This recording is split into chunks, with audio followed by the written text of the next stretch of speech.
প্রিয় মুসলিম এবং অমুসলিম ভাই ও বোনেরা, আসসালামু আলাইকুম ওয়া রাহমাতুল্লাহি ওয়া বারাকাতুহু। আমাদের স্রষ্টা আল্লাহ তাআলার দয়া, শান্তি ও রহমত আপনাদের সবার উপরে বর্ষিত হোক। আমাদের অনুষ্ঠানে স্বাগতম। Ramzan, a date with doctor Zakir. আমি আপনাদের হোস্ট ইউসুফ চেম্বার্স। আর আজকে আমাদের আলোচনার টপিক হচ্ছে রোজা অবস্থায় যেসব কাজের অনুমতি আছে।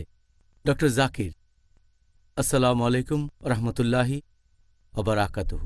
ওয়ালাইকুম আসসালাম রহমতুল্লাহি ওয়া বারাকাতুহু। আপনি কেমন আছেন? আলহামদুলিল্লাহ, আল্লাহর রহমতে ভালো। মাশাআল্লাহ। আজকের টপিক, এটা নিয়ে আমাদের মুসলিম সম্প্রদায়ের অনেকের মধ্যেই কিছু ভুল ধারণা আছে।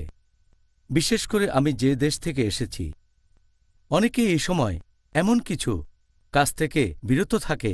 এখানে আমরা এই পর্বে আলোচনা করার মাধ্যমে জানব যে সেগুলো সুন্নত, আর আল্লাহ তাআলাও আমাদেরকে এই কাজগুলো করার জন্য সুপারিশ করেছেন। তাহলে আসুন সেরকম একটা প্রশ্ন দিয়ে আমরা আজকের পর্বটা শুরু করি। সেটা হচ্ছে গোসল করার প্রসঙ্গে। গোসল, অনেক সময় আমরা গোসল করি আমাদের শরীরকে ঠান্ডা করার জন্য, যদি বেশি গরম পড়ে। আবার অনেক সময় সহবাসের পর নাপাক অবস্থা দূর করার জন্য। এখন আমাদের গোসল করার অনুমতি আছে রোজা রাখা অবস্থায়? আলহামদুলিল্লাহ, ওয়াসসালাতু ওয়াসসালাম আলা রাসূলিল্লাহ ওয়া আলা আলিহি ওয়া সাহবিহি আজমাইন, আম্মা বাদ। আউযু বিল্লাহি মিনাশ শাইতানির রাজীম। বিসমিল্লাহির রহমানির রহিম। রব্বি ইশরাহ লি সাদরি ওয়া ইয়াসসির লি আমরি ওয়াহলুল উকদাতাম মিন লিসানি ইয়াফকাহু কাওলি। আপনি যদি বলেন গোসল করার কথা, গোসল করা এটা হতে পারে ধর্মীয় ফরজ। গোসল করা যদি আপনার শরীর অপবিত্র থাকে স্ত্রী সহবাসের পর, অথবা হতে পারে শরীর পরিষ্কার করার জন্য, শরীরের ময়লা আর ঘাম পরিষ্কারের জন্য, অথবা অনেকে গোসল করে কারণ তার পিপাসা লেগেছে অথবা গরম লাগছে। এখন কারণ যাই হোক না কেন, যদি সে কোনো পানি না খেয়ে ফেলে সেক্ষেত্রে তার রোজা ভেঙে যাবে না। তাহলে রোজা রেখে গোসলের অনুমতি আছে। আর অনেক হাদিসই আমাদের বলছে যে এটার অনুমতি আছে। এটা উল্লেখ করা হয়েছে সেই বুখারীতে, খণ্ড নম্বর 3, বুক অব ফাস্টিং, হাদিস নাম্বার 1926, যে আয়েশা রাদিয়াল্লাহু আনহা তিনি বলেছেন যে আমাদের নবী ঘুম থেকে উঠলেন, তিনি রাতে সহবাস করেছিলেন, তখন তিনি জানাবা অবস্থায় ছিলেন, তিনি রোজাও ছিলেন। প্রথমে গোসল করলেন, তারপর রোজা থেকে গেলেন। তাহলে এখানে গোসলটা ফরজ, কারণ তিনি স্ত্রী সহবাস করেছেন, সেজন্য গোসল আবশ্যিক অর্থাৎ ফরজ। এছাড়াও এটার উল্লেখ আছে সূরা আবু দাউদ, খণ্ড নম্বর 2, বুক অব ফাস্টিং, হাদিস নাম্বার 2359। হযরত আবু বকর রাদিয়াল্লাহু আনহু তিনি বলেছেন যে তিনি এক লোককে বলতে শুনেছেন যে নবী যখন আল আরজে গিয়েছিলেন তখন রোজা ছিলেন তিনি, এবং নিজের মাথায় পানি ঢাললেন, কারণ তৃষ্ণার্ত ছিলেন অথবা খুব গরম লাগছিল।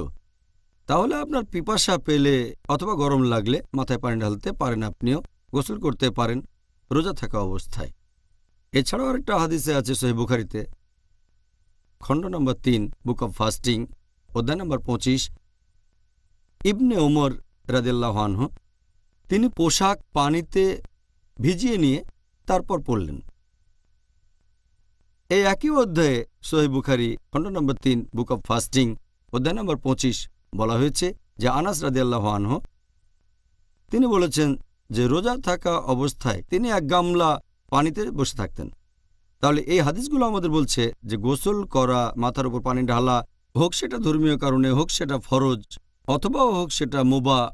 হয়তো আপনার খুব গরম লাগছে, অথবা নিজেকে নোংরা লাগছে, অথবা পিপাসায় লেগেছে, রোজা থাকা অবস্থায় গোসলের অনুমতি আছে, তবে যেন গোসলের সময় আপনারা পানি খেয়ে না ফেলেন।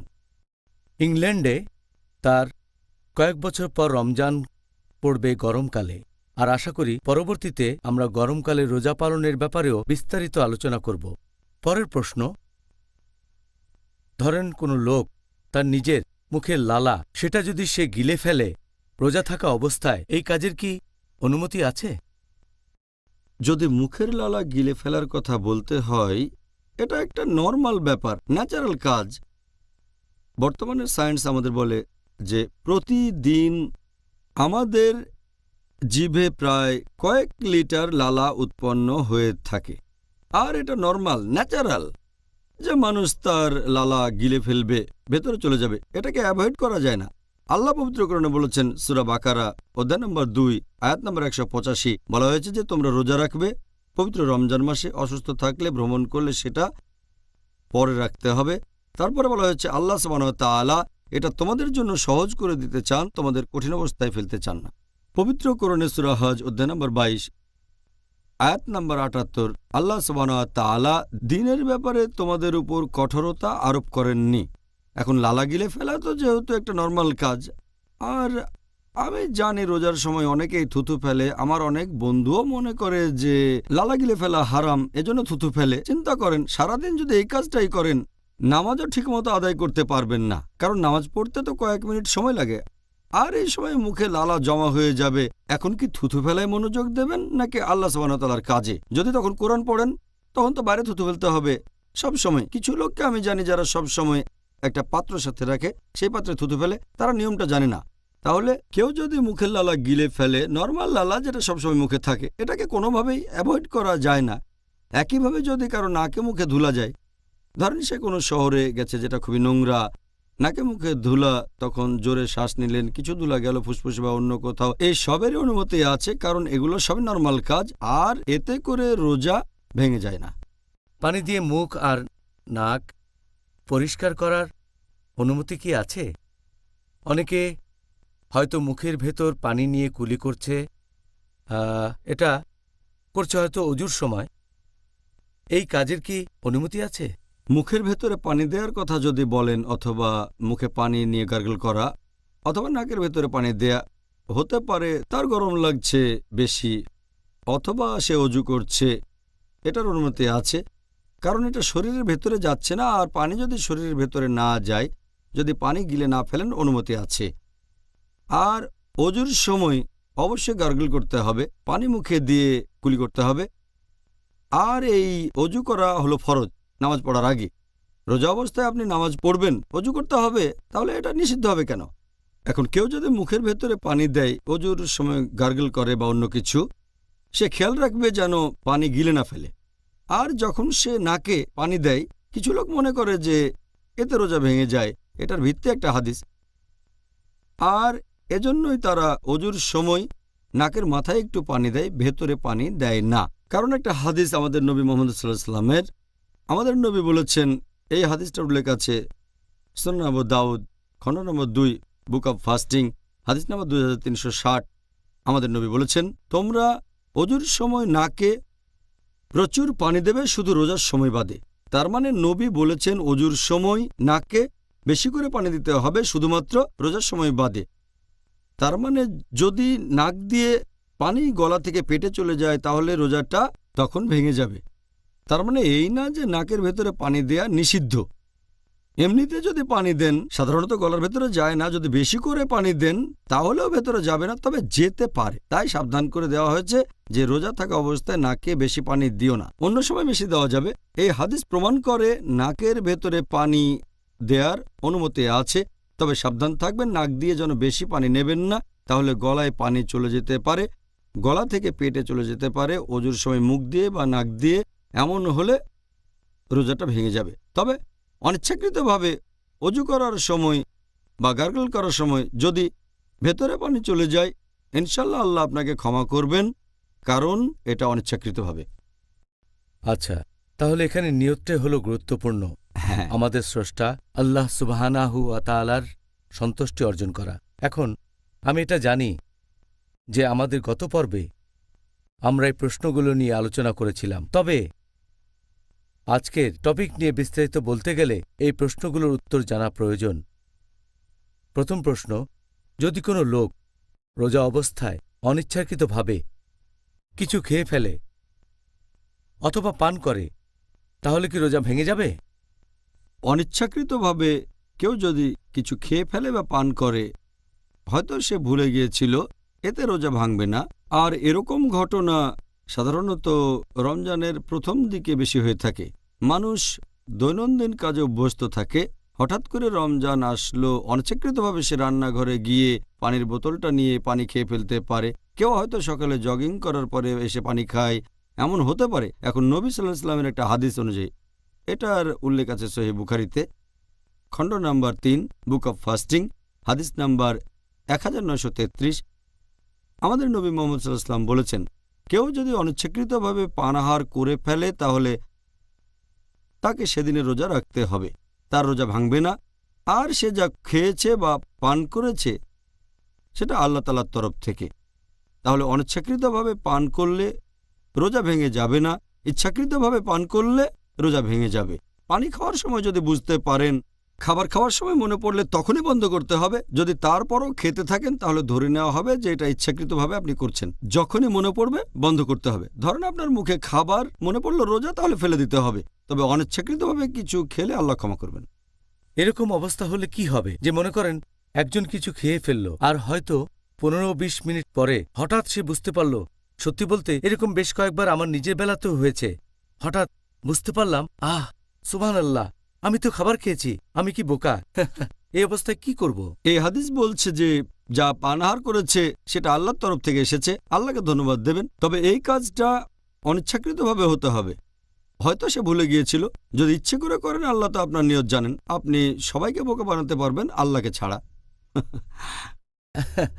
আপনাকে অনেক ধন্যবাদ ডক্টর জাকির।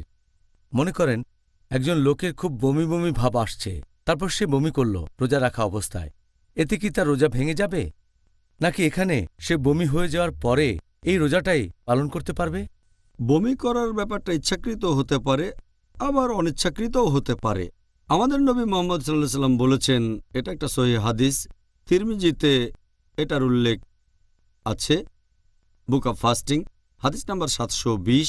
আমাদের প্রিয় নবী বলেছেন যে যদি কেউ অনিচ্ছাকৃতভাবে বমি করে সে তার রোজাটা পালন করবে, তার রোজা ভাঙবে না। কিন্তু কেউ যদি ইচ্ছাকৃতভাবে বমি করে, যদি কোনো লোক ইচ্ছে করে বমি করে, তাহলে তার রোজা ভেঙে যাবে। এই রোজা তাকে পরে অন্য সময় রাখতে হবে। এই হাদিস আবারও বলছে সুনান আবু দাউদ, খণ্ড নম্বর 2, বুক অব ফাস্টিং, হাদিস নম্বর 2374। আমাদের নবী মুহাম্মদ সাল্লাল্লাহু আলাইহি ওয়াসাল্লাম বলেছেন, যদি কেউ বমি করে হঠাৎ করে, মানে অনিচ্ছাকৃতভাবে, তাকে পরে এই রোজা রাখতে হবে না। কিন্তু যদি কেউ বমি করে ইচ্ছাকৃতভাবে, ইচ্ছে করে, তাহলে পরে রোজা রাখতে হবে। যদি সে ইচ্ছে করে কাজটা করে, যেমন ধরেন গলার ভেতরে আঙুল ঢুকিয়ে, অথবা পেটে চাপ দিয়ে, অথবা ইচ্ছে করে কোনো দুর্গন্ধের ঘ্রাণ নিল, অথবা এমন কিছু দেখলো যাতে বমি আসে, আর এগুলো করতেই থাকে, তাহলে ধরে নেওয়া হবে সে ইচ্ছাকৃতভাবে এটা করছে এবং রোজাটা ভেঙে যাবে, আর এটা পরে রাখতে হবে। কিন্তু অনিচ্ছাকৃতভাবে বমি হলে কোনো সমস্যা নেই। তবে যখন বমি হবে খেয়াল রাখবেন যেন সেটা আবার গিলে না ফেলেন। যদি বমি মুখে চলে আসার পরে সেটাকে আবার গিলে ফেলেন তাহলে রোজা ভেঙে যাবে।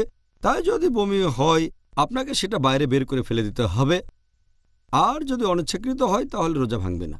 আপনাকে অনেক ধন্যবাদ, একেবারে বিস্তারিত জানিয়েছেন ডক্টর জাকির। এবারের প্রশ্নটা তার পরে যে প্রশ্নগুলো করব সেগুলো শুনলে অনেক লোকজন অবাক হয়ে যেতে পারে। প্রথমেই প্রশ্ন করছি স্বামী এবং স্ত্রীর প্রসঙ্গ নিয়ে।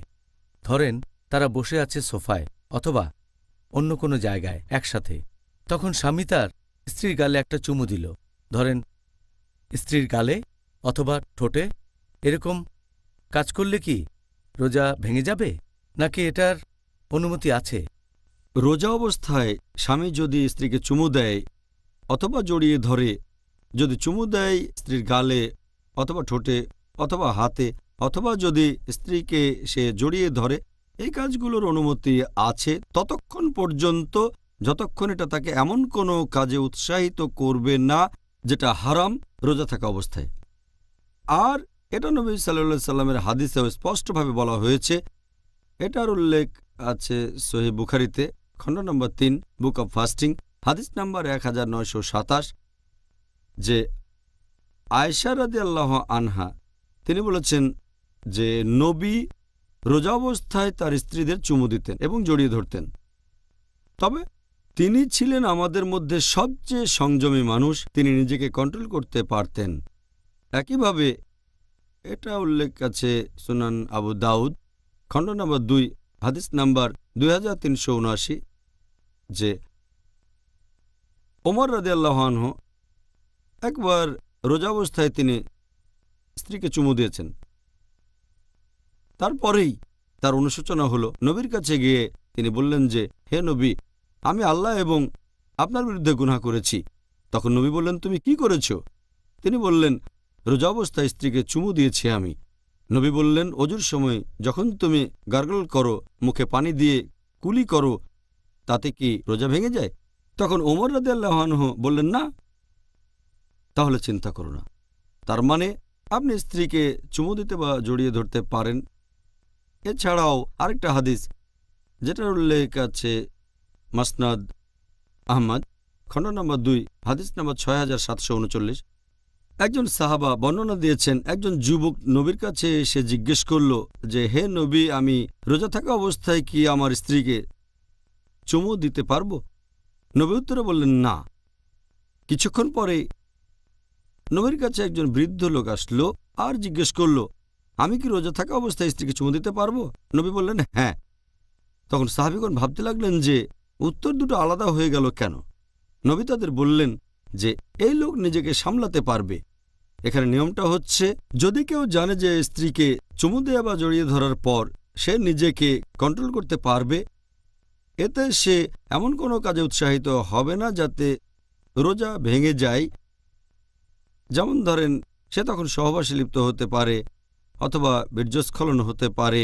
যদি নিজেকে কন্ট্রোল করতে পারে, চুমু বা জড়িয়ে ধরার অনুমতি আছে। যদি নিজেকে কন্ট্রোল করতে না পারেন, যদি ভয় পান যে এমন কাজ করে ফেলবেন যাতে রোজাটা ভেঙে যায়, যেমন সহবাস বা বীর্যস্খলন, তখন আপনার জন্য নিষিদ্ধ।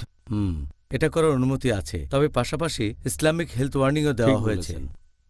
আচ্ছা, এবারের প্রশ্ন আগের প্রশ্নটার সাথে এটার কোনো সম্পর্ক নেই। একজন পুরুষ মানুষ কি তার স্ত্রীর সাথে রমজান মাসে সহবাস করতে পারবে সন্ধ্যার পরে, মানে রোজা রাখা শেষ হওয়ার পরে? প্রথম দিকে যখন মুসলিমদের জন্য রোজা রাখা ফরজ করা হলো, আল্লাহ বলেছেন পবিত্র কোরআনে সূরা বাকারা অধ্যায় নম্বর 2 আয়াত নম্বর 185, রমজান হলো সেই মাস যে মাসে পবিত্র কোরআন নাজিল হয়েছে মানুষের পথের দিশারি হিসেবে এবং সৎপথের স্পষ্ট নিদর্শন ও সত্য মিথ্যের পার্থক্যকারী রূপে। তারপর বলা হয়েছে যে যারা এই মাসটা পাবে তারা রোজা রাখবে। তাহলে যখন মুসলিমদের জন্য এই রোজাকে ফরজ করা হলো পুরো রমজান মাস ধরে, প্রথম দিকে নিয়মটা এমন ছিল যে স্ত্রীর কাছে যাওয়া, স্ত্রীর সাথে সহবাস করা পুরো রমজান মাসে নিষিদ্ধ হোক, সেটা দিনের বেলায় অথবা রাতের বেলায়।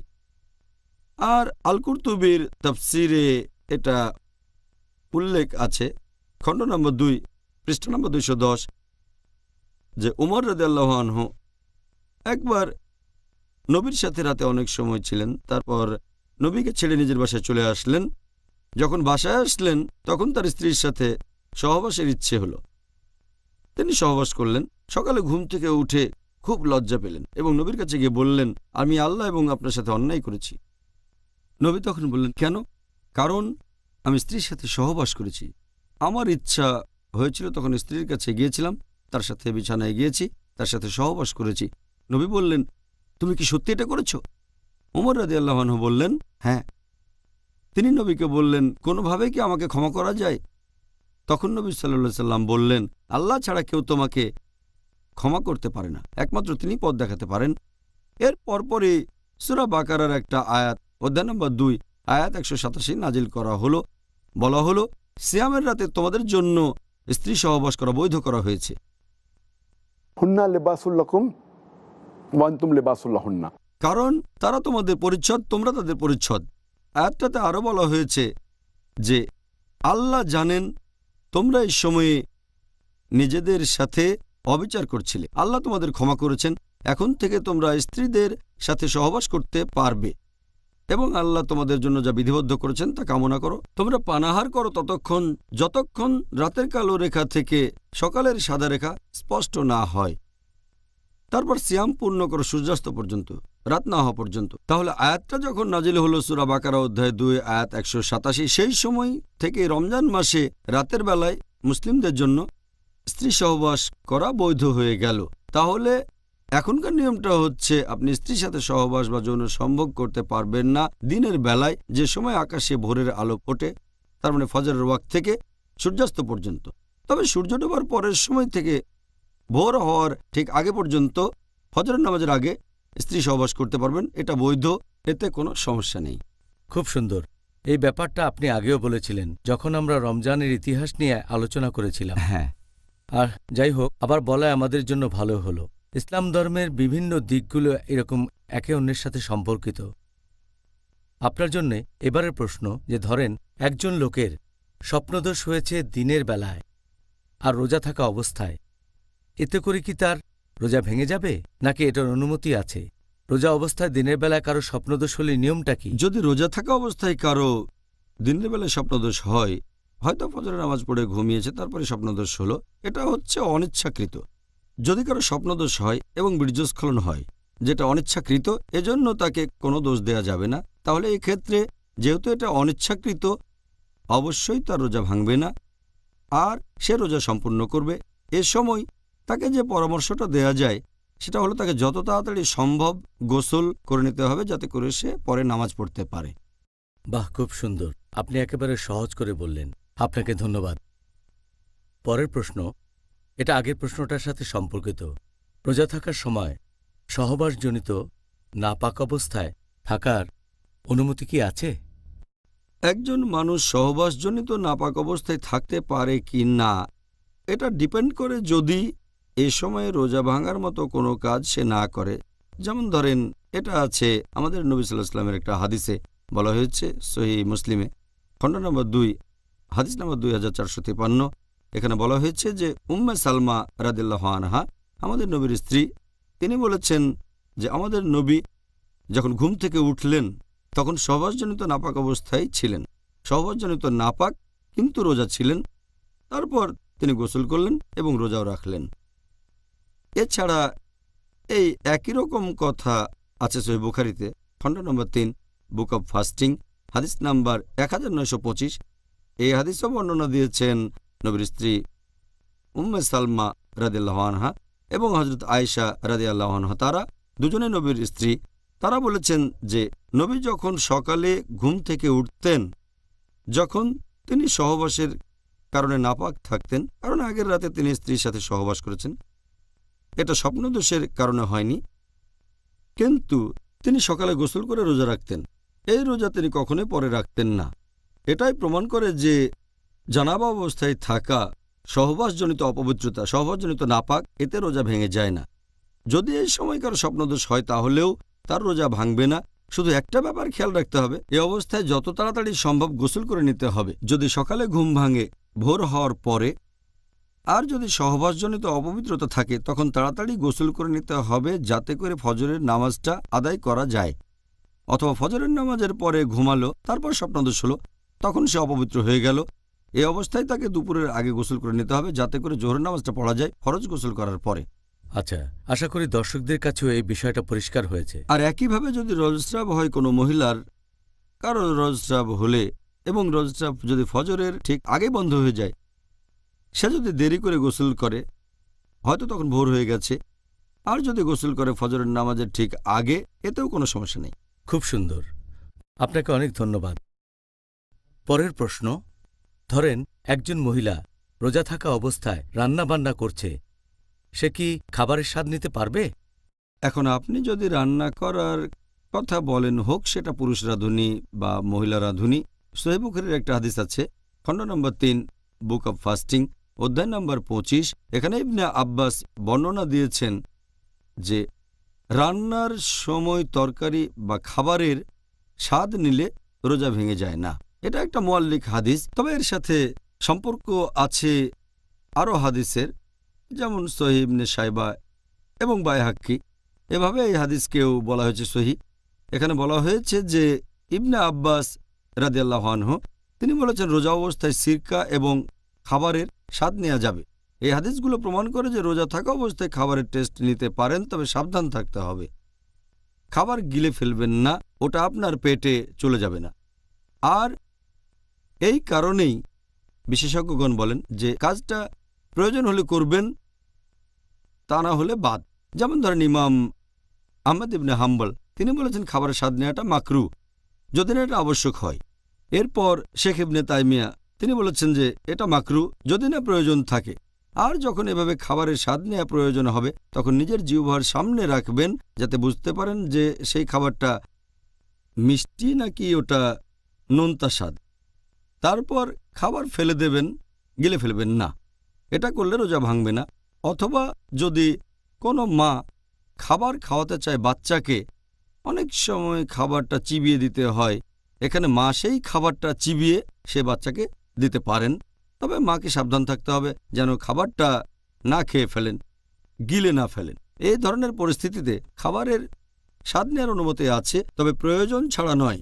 যেমন অনেক ক্ষুধা লেগেছে সেজন্য স্বাদ নিলেন, এটা মাকরু, যদিও সেই রোজা ভাঙবে না। মাকরু মানে না করলেই ভালো, এতে রোজা ভাঙবে না। তবে যদি প্রয়োজন থাকে স্বাদ নেবেন আর সাবধান থাকবেন যেন গলা দিয়ে নেমে না যায়, গিলে না ফেলেন। স্বাদ নেওয়ার পর মুখ থেকে ফেলে দেবেন। আচ্ছা, আমার ভালো লাগছে যে আপনি আমাকে কিছুটা শুধরে দিলেন যে শুধু মহিলারা নয়, আর আমরা জানি যে পুরুষরাও রান্না করে, তাদেরকেও এই ব্যাপারে উৎসাহিত করা উচিত। ডক্টর জাকির, এবারের প্রশ্নটা, চোখে অ্যালকোহল দেওয়া, তার মানে কালো সুরমা। আমরা জানি এটা একটা সুন্নত, আমাদের নবী মোহাম্মদ সাল্লাল্লাহু আলাইহি সাল্লামের একটি সুন্নত, আল্লাহ তাকে শান্তিতে রাখুন।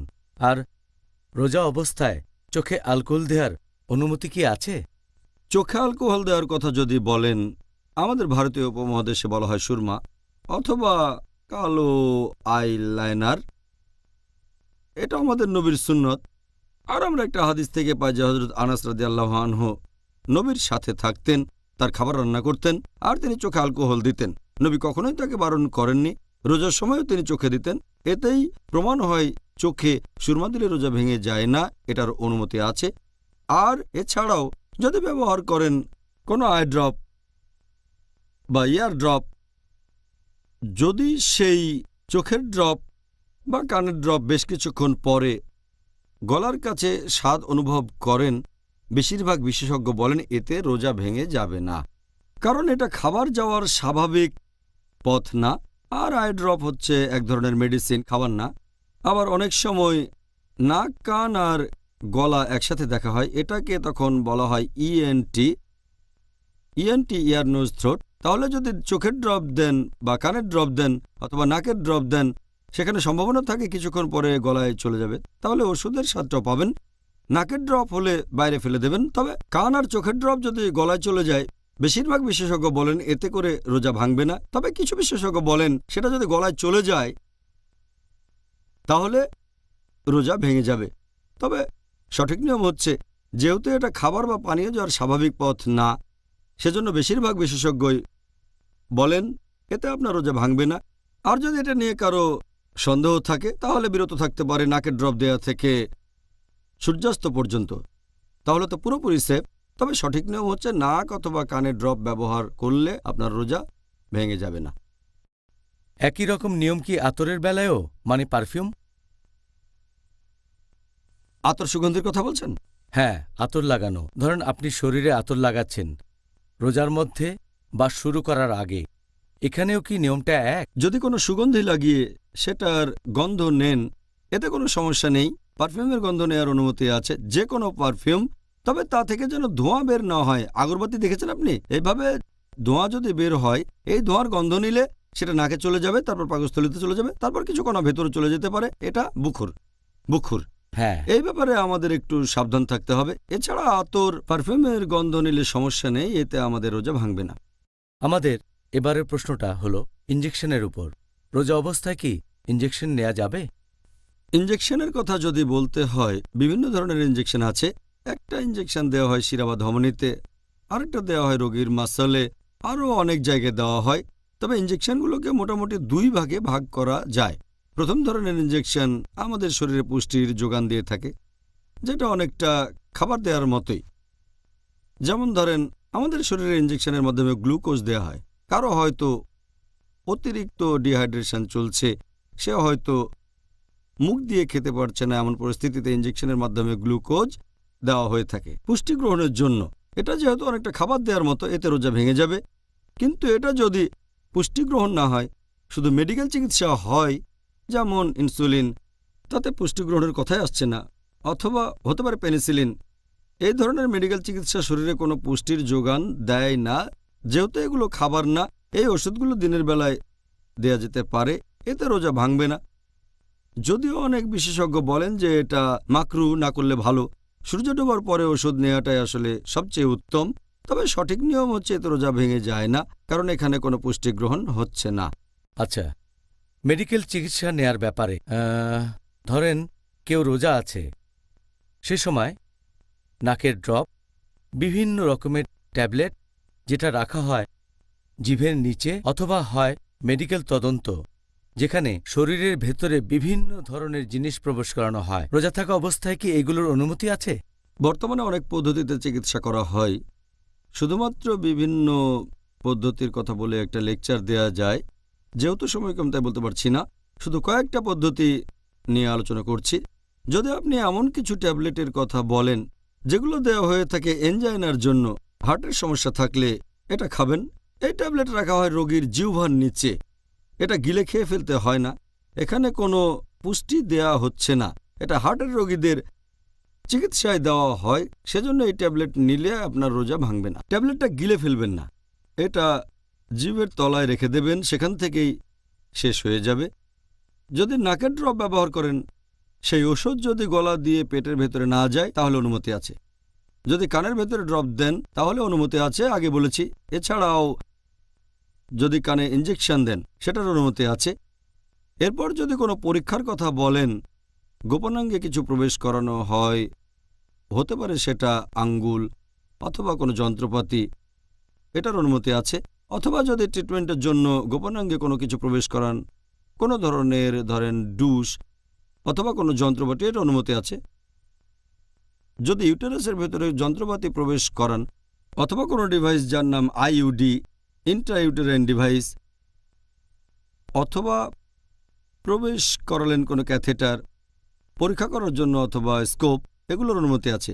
এছাড়া যদি ইউরিনারি ট্র্যাকে প্রবেশ করান কোনো ক্যাথেটার অথবা কোনো ইঞ্জেকশন দিলেন কোনো পরীক্ষা করার জন্য, তাতে রোজা ভাঙবে না। একইভাবে আগেও বলেছি, যদি কোনো ইঞ্জেকশন নেন, হোক সেটা শিরা বা ধমনীতে অথবা মাসলে, যদি শরীরে কোনো রকম পুষ্টির যোগান না দেয়, শরীরে যদি পুষ্টি না যায়, যদি খাবারের কাজ না করে, অনুমতি আছে। যদি খাবারের কাজ করে তাহলে রোজা ভেঙে যাবে। এরপরে যদি শরীর থেকে সামান্য রক্ত নেন টেস্টের জন্য, এতে আপনার রোজা ভাঙবে না। আর যদি কোনো রকম ক্রিম মাখেন, হয়তো সেটা কোনো লোশন অথবা অয়েন্টমেন্ট স্কিনে লাগালেন, সেটা স্কিনের সাথে মিশে গেল, এরকম হলেও আপনার রোজা ভাঙবে না, এটা করার অনুমতি আছে। এছাড়া যদি অন্য ট্রিটমেন্ট নেন, যেমন ধরেন উদাহরণ, আপনি ল্যাপ্রোস্কোপি করালেন, যেখানে একটা যন্ত্র প্রবেশ করানো হয় তলপেটে, একটা স্কোপ বসানো হয়, হোক পরীক্ষার জন্য বা ট্রিটমেন্টের জন্য বা সার্জারির জন্য, অনুমতি আছে। যদি করেন গ্যাস্ট্রোস্কোপি, পাকস্থলীতে প্রবেশ করানো হয় স্কোপ, যদি তার মধ্যে কোনো ফ্লুইড দেওয়া না হয় অথবা কোনো খাবার, অনুমতি আছে, পরীক্ষা করা যাবে। যদি কোনো যন্ত্র প্রবেশ করান স্পাইনাল কর্ডে, মেরুদণ্ড পরীক্ষা করার জন্য অথবা হয়তো ব্রেন পরীক্ষা করলেন, এগুলোর অনুমতি আছে। যদি করেন এনিমা, এটারও অনুমতি আছে। এভাবে আরও অনেক বলা যায়, তবে এই ক্ষেত্রে নিয়মটা শরীরের ভেতরে এমন কিছু যাবে না, মুখ দিয়ে অথবা নাক দিয়ে, যেটা পুষ্টি গ্রহণের মতো হয়। এটা বাদে যদি শরীরের অন্য অংশে যায় কোনো যন্ত্রপাতি, হোক সেটা গোপনাঙ্গে, হোক সেটা ইউটেরাস ইত্যাদি, এটার অনুমতি আছে, এতে করে রোজা ভেঙে যাবে না, কারণ শরীরে কোনো খাবার দেয়া হচ্ছে না, আর এটা শরীরে খাবার যাওয়ার স্বাভাবিক পথ না, এগুলোর অনুমতি আছে। এই কাজগুলোর যে অনুমতি আছে, এটা অনেক মানুষের দুশ্চিন্তা দূর করবে এই রমজান আর পরের রমজানের জন্য, ইনশাআল্লাহ। ইনশাআল্লাহ, ইনশাআল্লাহ। ডক্টর জাকির, কারো মনে কোনো রকম সন্দেহ দেখা দিলে কি করতে হবে? ধরেন রোজা থাকা অবস্থায় তার মনে কিছু বিষয় নিয়ে সন্দেহ বা দ্বিধাদ্বন্দ্ব দেখা দিল, তখন সে কি করবে? সন্দেহ দেখা দিলে তখন এ ব্যাপারে নিয়মটা কি? যদি কারো মনে কোনো রকম সন্দেহ দেখা দেয় যে সে যেটা করছে সেই কাজের হয়তো অনুমতি নেই, অথবা যদি তার সন্দেহ থাকে যে এতে রোজা ভেঙে যাবে, সবচেয়ে ভালো হয় সেই কাজ থেকে বিরত থাকা। যদি সন্দেহ থাকে, সবচেয়ে ভালো সেই কাজ থেকে সংযত থাকা। হতে পারে সেই কাজটা হয়তো নিষিদ্ধ, যদি সন্দেহ থাকে আর সেটা না করেন কোনো গুনাহ হবে না, তাই সংযত থাকাই সবচেয়ে ভালো। তবে এখানে সেরা নিয়মটা হচ্ছে আল্লাহ পবিত্র কোরআনে বলেছেন সূরা নাহাল অধ্যায় নম্বর 16 আয়াত নম্বর 43, এছাড়াও সূরা আম্বিয়া অধ্যায় নম্বর 21 আয়াত 7, ফাসআলু আহলা যিকরি ইন কুনতুম লা তা'লামুন। যদি তোমরা না জানো তাহলে জ্ঞানীদেরকে জিজ্ঞেস করো। যে লোক জানে তাকে জিজ্ঞেস করেন, কোনো বিশেষজ্ঞকে, তিনি আপনাকে বলবেন যে এটার অনুমতি আছে কিনা। এটাই সবচেয়ে ভালো। তবে কাউকে না পেলে যদি সন্দেহ থাকে তাহলে বিরত থাকাই সবচেয়ে ভালো। ভালো উপদেশ। এবার ধরেন একজন লোক এমন অবস্থায় পড়ল যে তাকে একরকম বাধ্য করা হচ্ছে তার রোজাটা ভাঙার জন্য, অথবা কেউ হয়তো ভুল করে তার রোজাটা ভেঙে ফেলল। এটার কি অনুমতি আছে যে এরকম অবস্থায় পড়লে সে তার রোজা ভেঙে ফেলতে পারে? এরকম নিয়ম আছে কিনা যে কেউ তার রোজা ভাঙবে, অনুমতি আছে কিনা, কেউ যদি না জেনে বা ভুল করে রোজা ভেঙে ফেলে, আল্লাহ পবিত্র কোরআনে বলেছেন সূরা নাহাল অধ্যায় নম্বর 16 আয়াত নম্বর 106 যে কেউ ঈমান আনার পরে যদি সে আল্লাহকে অস্বীকার করে, যদি না তাকে বাধ্য করা হয়, তার মানে জোর করা হলে শিরকও করতে পারেন। যদি আপনার ভেতরে তখনও তাকওয়া থাকে, আল্লাহকে মেনে চলেন, তাহলে এর অনুমতি আছে। কেউ যদি আপনাকে বাধ্য করে কোনো কাজ করতে আর এতে আপনার রোজা ভেঙে যায়, তাহলে আপনি এতে দায়ী থাকবেন না। এখন যদি নিয়মকানুনের কথা বলতে হয়, আমাদের প্রিয় নবী মুহাম্মদ সাল্লাল্লাহু আলাইহি ওয়াসাল্লাম বলেছেন, এটা আছে ইবনে মাজা খণ্ড নাম্বার 3 হাদিস নাম্বার 2043 এবং 2045। নবী বলেছেন যে আল্লাহ সুবহানাহু ওয়া তাআলা আমার উম্মতকে ক্ষমা করে দেবেন যদি তারা ভুল করে অথবা ভুলে যায় বা যেটা তার উপর চাপিয়ে দেওয়া হয়। জোর করা ছাড়াও যদি সে ভুল করে অথবা কোনো কিছু ভুলে যায়, আল্লাহ সেটা ক্ষমা করবেন। পবিত্র কোরআনে এটা বলা হয়েছে সূরা আহজাব অধ্যায় নম্বর 33 আয়াত নম্বর 5 যে যদি তোমরা কোনো ব্যাপারে ভুল করে ফেলো কিন্তু তোমাদের নিয়ত ছিল না, তাহলে আল্লাহ ক্ষমা করবেন। এছাড়াও আল্লাহ বলেছেন সূরা বাকারা অধ্যায় নম্বর 2 আয়াত নম্বর 286, তোমরা আল্লাহর কাছে প্রার্থনা করো, হে প্রতিপালক, যদি আমরা বিস্মৃত হই অথবা ভুল করি আমাদের পাকড়াও করো না। তাহলে যে কাজগুলোর কারণে রোজা ভেঙে যায়, যেমন খাওয়া দাওয়া, পান করা, সহবাস ইত্যাদি, এই কাজগুলো, এক্ষেত্রে 4টা বিষয়ের দিকে লক্ষ্য রাখতে হবে। যদি কাজটা করতে কেউ বাধ্য করে তাহলে সে দায়ী হবে না। যদি কেউ আপনাকে জোর করে সেজন্য আপনি দায়ী হবেন না, আল্লাহ আপনাকে ক্ষমা করবেন। 2 নম্বর, যদি এই কাজ করেন ভুল করে, যেমন ধরেন একজন লোক সাহরি খেলো, তারপর মনে করলো এখনো ভোর হয়নি আর সে খেতেই থাকলো, এটা একটা ভুল। যখন সে বুঝলো খাওয়া বন্ধ করলো, এটা সে ভুল করেছে, আল্লাহ ক্ষমা করে দেবেন।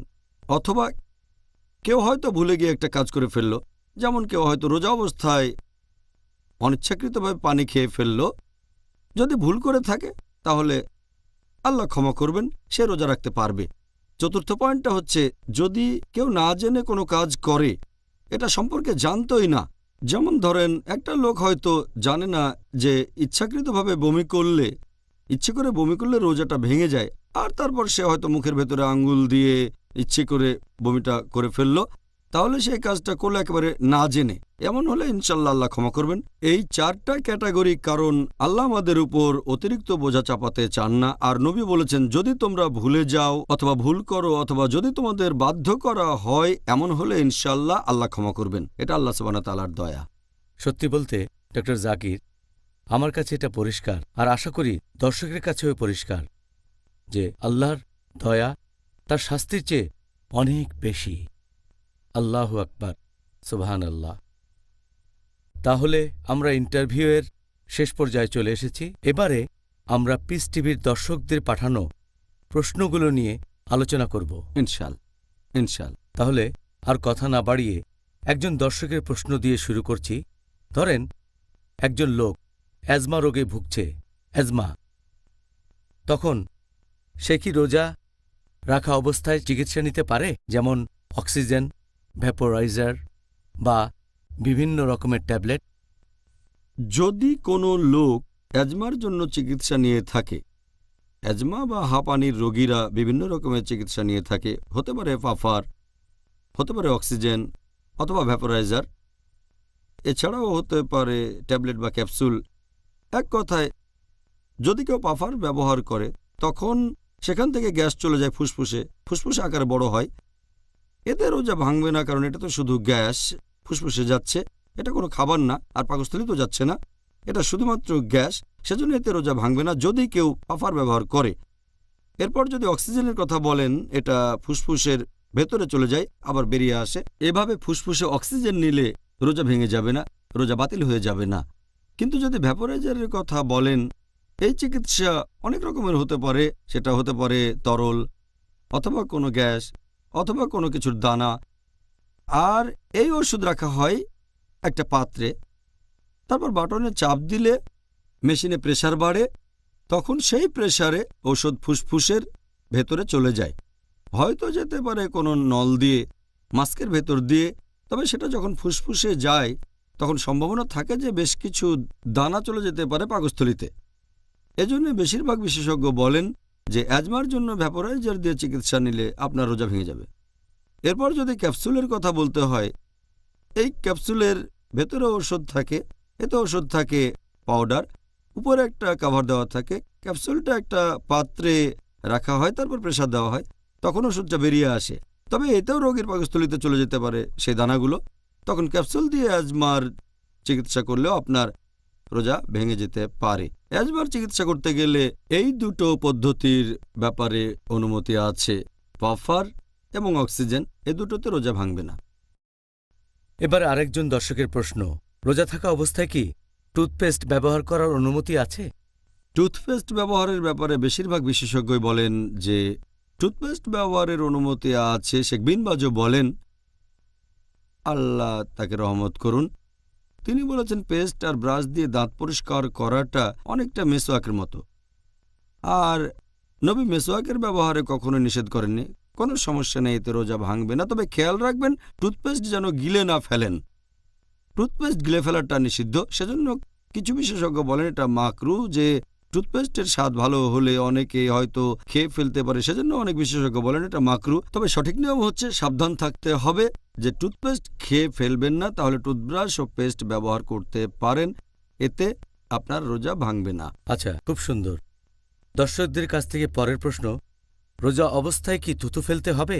যখন মুখে পানি নিয়ে কুলি বা গার্গল করি, বিশেষ করে ওজুর সময় কি এটা করতে হবে? সাধারণত যারা রোজা রাখে তাদের অনেকেই ভাবে যে যখন আপনি পানি দিয়ে গার্গল করছেন অথবা মুখে পানি নিয়ে কুলি করছেন তখন থুতু ফেলতে হবে, তা না হলে কিছু পানি পেটে চলে যাবে। তবে সঠিক নিয়মটা হচ্ছে, বেশিরভাগ বিশেষজ্ঞ একমত যে আপনি যখন গার্গল করছেন অথবা কুলি করছেন তখন থুতু ফেলার কোনো দরকার নেই, কোনো প্রয়োজন নেই। এছাড়া যে বিশেষজ্ঞরা বলেন যে থুতু ফেলতেই হবে, সেটাও মাত্র একবার। তবে কিছু লোক অনেকবার থুতু ফেলে, আবার অনেকে কাপড় নিয়ে মুখ মুছতে থাকে, যে গার্গল করার পরে তারা ভাবে পানিটা পেটে চলে যেতে পারে, যেটা একেবারে অসম্ভব ব্যাপার। আর আমরা যদি নবী মুহাম্মদ সাল্লাল্লাহু সাল্লামের জীবন কাহিনী ভালো করে দেখি, সাহাবীগণের জীবনী দেখি, অনেক সময় তারা পানি খেয়েছেন ফজরের নামাজের ঠিক আগে, তারপর রোজা রাখবেন, যখন ফজরের আজান শুনলেন তখন বন্ধ করলেন। কিন্তু এরকম কখনো শুনিনি যে একজন সাহাবী পানি মুখে নিয়ে আবার ফেলে দিয়েছেন। যদি গার্গল করার সময় থুতু ফেলেন, মানুষজন রোজা শুরু করার আগেই যে গার্গল করে সাহরির শেষ সময় যখন আজান শোনেন, নিশ্চয়ই কোনো হাদিসে কথা বলতো যে সাহাবীগণ থুতু ফেলতেন, তারা খেয়াল রাখতেন পানি যেন গলায় না যায়, এমন হাদিস দেখেনি। আর অজু করার সময় যদি গার্গল করেন অথবা পানি দিয়ে মুখ পরিষ্কার করেন, পানিটা ফেলে দেন, ব্যাস। তারপরও যদি থুতু ফেলতে চান, আমার মনে হয় একবার ফেললে যথেষ্ট। থুতু যদি বারবার ফেলতেই থাকেন তাহলে এক পর্যায়ে মুখ শুকিয়ে যাবে। মুখের এই থুথুর বেশিরভাগ অংশই হচ্ছে লালা। আপনার এত কষ্ট করার কোনো প্রয়োজন নেই। এটা জেনে ভালো লাগলো, কারণ রোজা অবস্থায় বারবার থুতু ফেললে তো জীবনটাই কঠিন হয়ে যেত। আপনাকে অনেক ধন্যবাদ ডক্টর জাকির। আজকে আমরা আমাদের অনুষ্ঠানের শেষ পর্যায়ে চলে এসেছি। আর একটা কথা অবশ্যই বলবো, এটা দেখে আমি অবাক হচ্ছি যে অনেক কাজেরই অনুমতি আছে। কারণ আপনি দেখবেন যে আমাদের মুসলিম ভাই বোনদের মধ্যে একটা ধারণা আছে যে ইসলাম সবসময় বলছে না না না, আসলে ইসলাম বলছে হ্যাঁ হ্যাঁ হ্যাঁ। আলহামদুলিল্লাহ। তবে কিছু না আছে। সামান্য কয়েকটা না। তবে আলহামদুলিল্লাহ আমরা অনেক কিছু জানলাম আর যথেষ্ট উপভোগ করলাম, এটা বলতেই হবে। ভাই ও বোনেরা, আমি নিশ্চিত আপনারাও আমার সাথে একমত হবেন। আর আপনাদের অনুরোধ করছি আরও একবার যে আপনাদের বন্ধুদের বলবেন, তারা মুসলিম হতে পারে, অমুসলিমও হতে পারে। তাদের বলবেন আমাদের এই অনুষ্ঠানটা দেখতে। আবারও দেখা হবে আগামীকাল একই সময়ে। আর সেদিন আলোচনার টপিক রোজার সময় যেসব কাজ সুপারিশ আর অনুৎসাহিত করা হয়েছে। আগামীকাল দেখা হবে। আসসালামু আলাইকুম ওয়া রাহমাতুল্লাহি ওয়া বারাকাতুহু।